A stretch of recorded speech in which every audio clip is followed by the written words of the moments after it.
was the most photographed and videotaped day in history.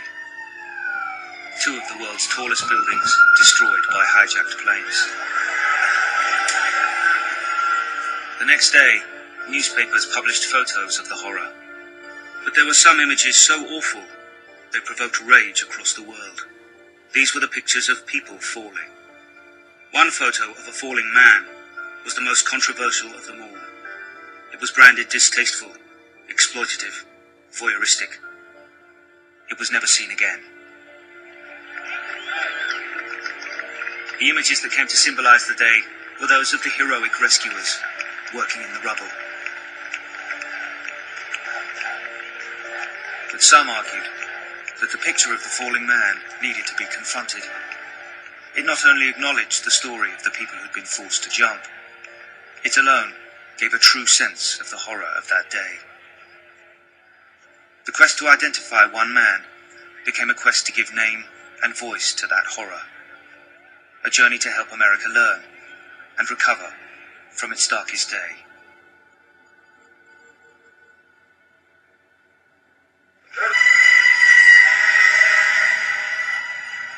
The people trapped on the upper floors inundated the emergency services with calls, pleading for help. At the point of impact, temperatures were reaching over 1,000 degrees centigrade. As the flames consumed everything in sight, the smoke was becoming increasingly toxic. In desperation, windows were broken to let in fresh air. This only made things worse. For some people, there was only one option left.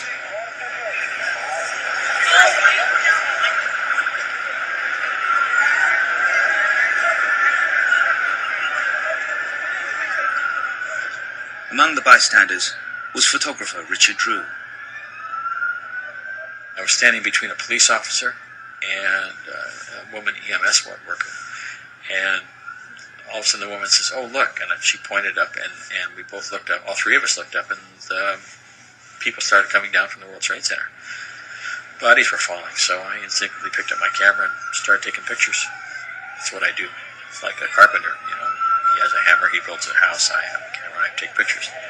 Numerous people. You could hear the sound. They would fall to a certain point, and then I couldn't see them anymore because my view was obstructed from where I was. But you could always hear them hitting the ground like a sack of cement, a big thud. As time is passing, not only are they assembled at the windows, but they're stacked upon each other at the windows. Acting, I'm sure, with an irrational search to somehow breathe. Pushing up against the windows and bodies lying upon each other.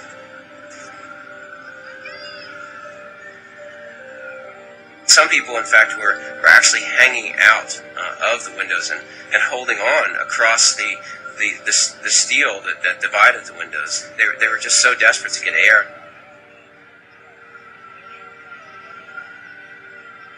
Imagine leaning out of the 109th floor of the World Trade Center. No rational person would ever do that. Holy shit! Oh my god!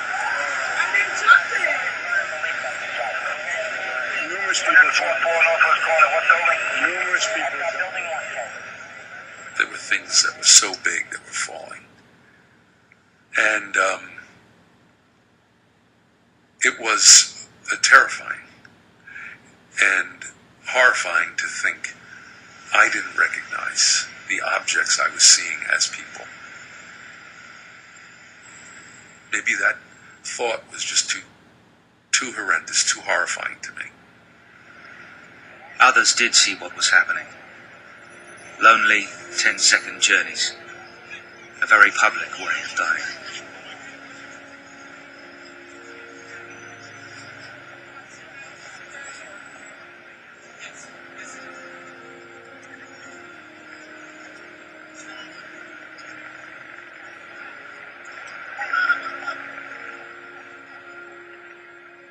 The only visible fatalities in a day that claimed thousands.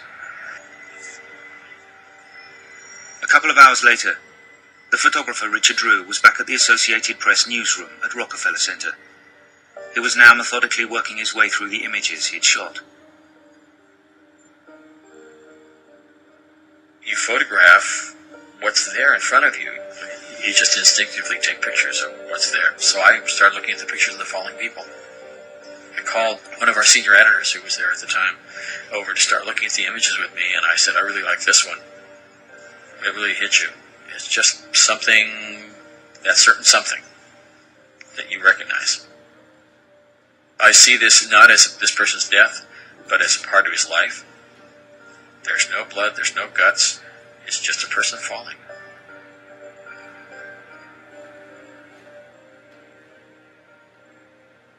Within minutes, Drew's falling man joined thousands of images arriving in newsrooms across the world. Among them was the Morning Call, a typical mid-sized American newspaper based in Allentown, Pennsylvania. My first reaction to it was horror. We knew it was happening. There were reports of it on television, but TV stations weren't showing bodies falling from the tower. My mind right away went to, are we going to print this? And I felt we wanted to print it, but could the person be identified, you know? First thing I tried to do is look very closely to see, and I couldn't. The editors wanted to choose images that best captured the story. To gauge opinion, they pinned many on the wall. Among them was the falling man.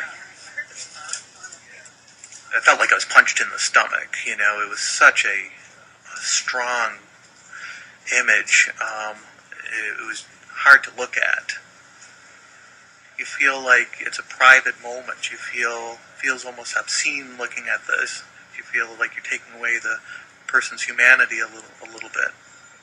I said I had the same reaction to the Eddie Adams photo where the South Vietnamese police chief stepped up to the Viet Cong prisoner, put the pistol to his head and shot him in the temple. It's just the last moment of a person's life. Naomi's reaction was, exactly, it is just like that Eddie Adams photo, and that's a Pulitzer Prize winning photo, and that's exactly why we should run it.